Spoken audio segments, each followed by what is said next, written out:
Bismillahirrahmanirrahim. Assalamualaikum warahmatullahi wabarakatuh. Perkenalkan, nama saya Dono Hasbulaleki.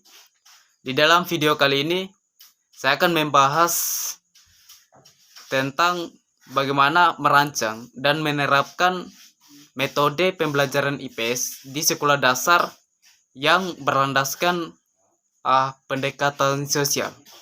Baik, kita masuk pada materi kita. Nah, terlebih dahulu kita menjelaskan tentang pengertian dari pendekatan sosial ini. Nah, apa yang dimaksud dengan pendekatan sosial? Nah, pendekatan sosial mengutamakan hubungan individu dengan masyarakat dan memusatkan perhatian kepada proses sosial yang merupakan negosiasi sosial. Nah, setelah kita mengetahui pengertian dari pendekatan sosial, kemudian kita masuk materi bagaimana merancang penggunaan metode pembelajaran IPS sekolah dasar berdasarkan pendekatan sosial ini. Jadi, salah satu metode pembelajaran yang berlandaskan pendekatan sosial adalah inquiry sosial. Sebab inquiry sosial terdapat tiga karakteristik strategi inquiry sosial. Apa-apa saja itu?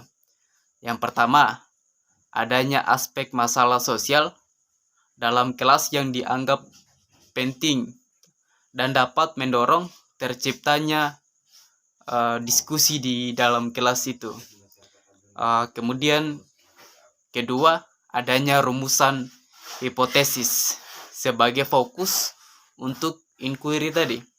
Nah, yang ketiga, penggunaan fakta sebagai pengujian hipotesis. Setelah kita mengetahui kemudian bagaimana cara merancang penggunaan metode pembelajaran IPS sekolah dasar berdasarkan pendekatan sosial. Jadi ada 6 tahap yang perlu kita ketahui. Yang pertama, tahap orientasi. Dalam tahap orientasi, peserta didik dengan bantuan guru mengambil dan menetapkan masalah sosial yang dijadikan pokok pembahasan. Kemudian tahap hipotesis. Dalam tahap hipotesis menjadi acuan dalam pemecahan masalah. Kemudian tahap definisi. Dalam tahap definisi ini, peserta didik mengadakan pembahasan mengenai pengertian istilah yang terdapat pada hipotesis. Nah, terus tahap eksplorasi. Nah, di dalam tahap eksplorasi, peserta didik mengadakan pengajuan hipotesis dengan logika deduksi dan mengembangkan hipotesis dengan implikasi dan asumsi-asumsinya. Nah, di yang kelima, tahap pembuktian hipotesis. Jadi peserta didik melakukan pembuktian dengan jalan melakukan pengumpulan data melalui metode pengumpulan data yang sesuai dengan masalah yang dibahas.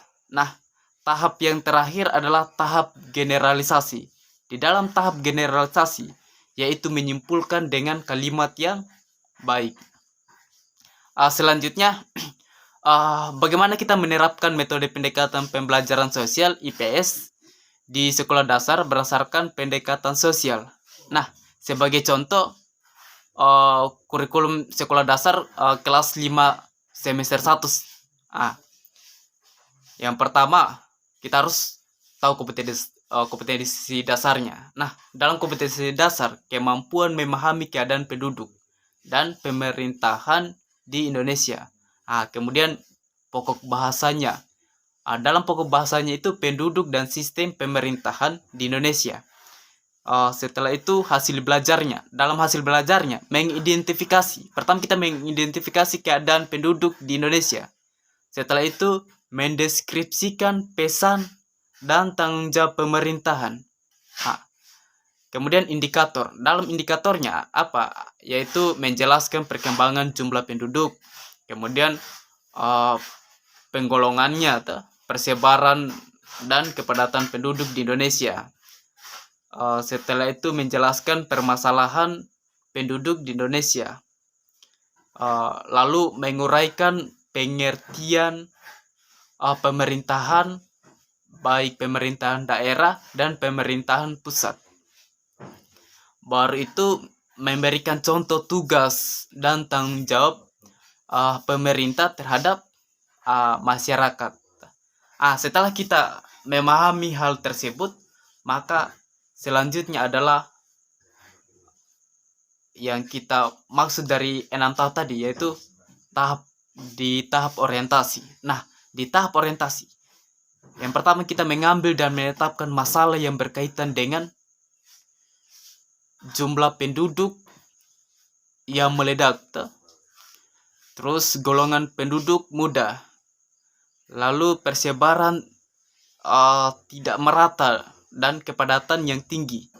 Itu di tahap pertama. Nah, tahap kedua, tahap hipotesis. Dalam tahap hipotesis, menyusun hipotesisnya apa? Yaitu kualitas sumber daya manusia, tingkat pendidikan yang rendah, mempunyai hubungan dengan terjadinya kemiskinan.